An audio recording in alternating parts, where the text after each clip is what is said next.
यसमा होइन के काम कसरी गर्ने काम गाउँले कुन अनुसारको काम गरेछ गाउँले पनि हामी आएर सहयोग गर्छौँ है भनिसकेपछि हो यो काम कहिले सामने ल्याउने नि अगाडि यदि उनीको यो नगर है भनेर भने त भन्न सक्नुहुन्छ नि त हामीलाई पनि टक्कर माग्नु छैन नि त हामी यत्रो नदिनु विचार गर्छौँ हामीले गाह्रो छ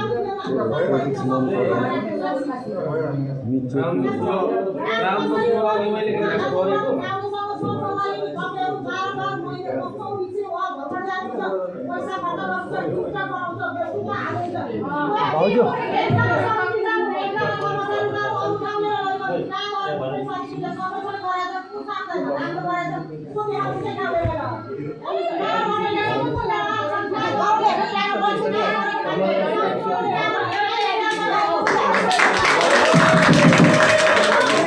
ढिलो आयो कडा है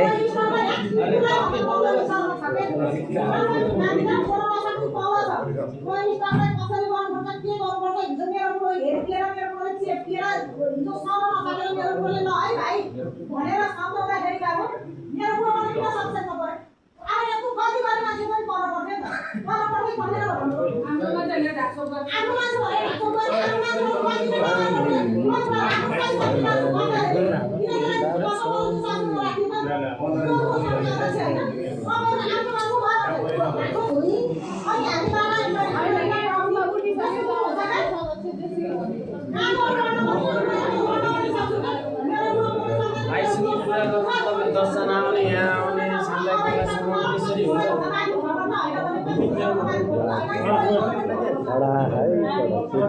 गान्छ कडा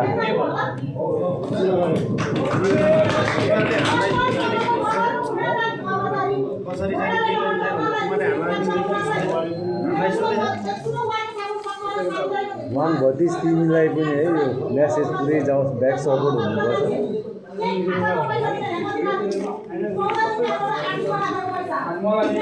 यो चाहिँ बालेन दाइलाई पुग्छ अब रोपाइपछि तिनीहरूको हब गिरिस गर्ने अब हब गिरिस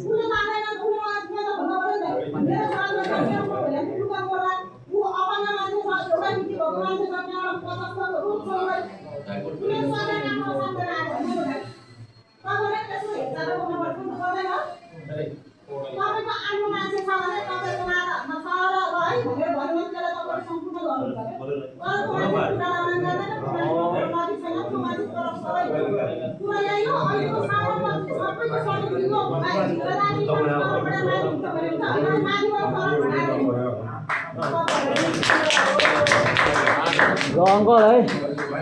यो चाहिँ होल उसलाई है मैले अस्ति प्रश्न दिएको थियो आदरणीय मध्यवर्ती वनका अध्यक्षज्यू है बिपी चौधरी काका नमस्कार विषय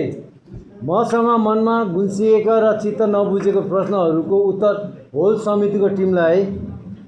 अनि मेरो नम्बर यो अस्ति फोटोकपी दिएको थियो अनि मलाई हिजो चाहिँ जवाब दिन्छु भन्नुभएको थियो है मिटिङ बसेर दिनु भएन वनले वर्षौनी 9 लाख रुपियाँ दिनु हुँदो रहेछ ती पैसा के गर्छन् र किन दिनु पर्यो त्यो मालपुर स्कुललाई है त्यो सरकारबाट के रकम आउँदैन र के किन दिनुभयो के दिनुभन्दा अगाडि तपाईँहरूले नवैटोलका बुवा मम्मी तथा दाजुभाइ दिदीबहिनीहरूलाई सोध्नुभयो प्रश्न नम्बर 1 भयो 2 नम्बर सुकुम्बासीलाई जागिर दिनु पर्यो हुकुमवासीलाई होइन यो वन कुनै राजनीति दलले बनाएको वन होइन है त्यो समिति खारिज गर भन्ने भनाइ हो हाम्रो है नयाँ जेन्जीको है मेरो हामी यो तोडफोड गर्दैन सामाजिक अभियन्ता अस्ति भ्रमण गएर के सिक्नु भयो है कति खर्च भयो है त्यो पैसाले विपन्न र गरिबको बच्चाहरूलाई है जाडोमा लाउन न्यानो कपडा दिनु र अध्यक्षको नेतृत्वमा मैले अस्ति नि भने तपाईँको सेलरी तोक्नुहोस् त्यो राजनीति दलले बनाएको वन होइन है 60,000 80,000 त्यो अध्यक्षको नेतृत्वमा चाहिँ वन सञ्चालन हुनुपर्छ भन्ने हाम्रो माग हो है 3 नम्बर यदि म हात्ती व्यवसाय युनाइटेड भएको भए यो वनमा हात्ती चढाउँथेन किन थाहा हात्तीलाई एउटा हात्तीलाई 4 जना बोक्दा कहिले दुःख हुँदैन हात्ती हिँड्ने बाटोमा ठाउँमा माटो अथवा ग्राभेल हाल्नुभयो भने हात्तीलाई सफारी गर्दा अलि सजिलो हुन्छ कि भन्ने भनाइ हो हाम्रो माग है नम्बर 4 नम्बर क्वेसन यो वनको वृक्षारोपण किङ महेन्द्र ट्रस्टको हाकिम रामकुमार अर्यालज्यूले ल्याउनु भएको हो है।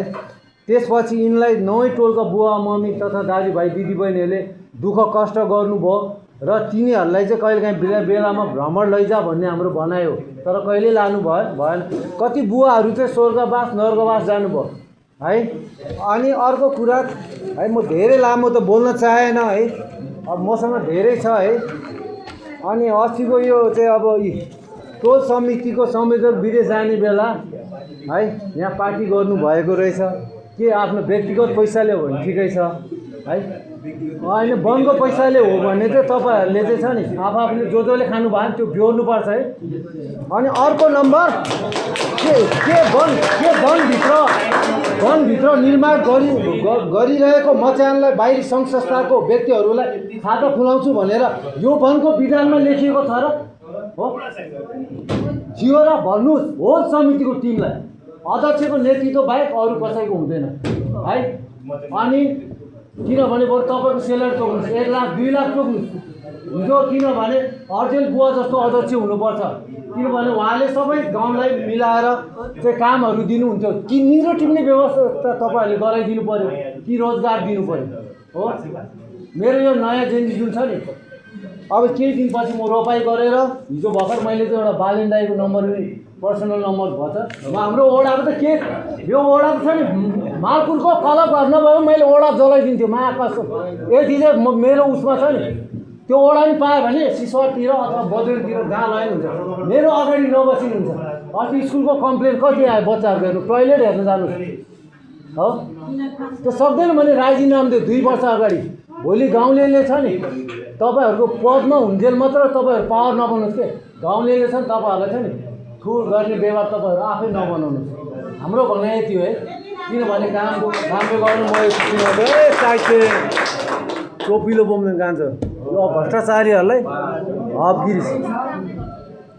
यो उत्तर चाहिँ दिनुपर्छ ल।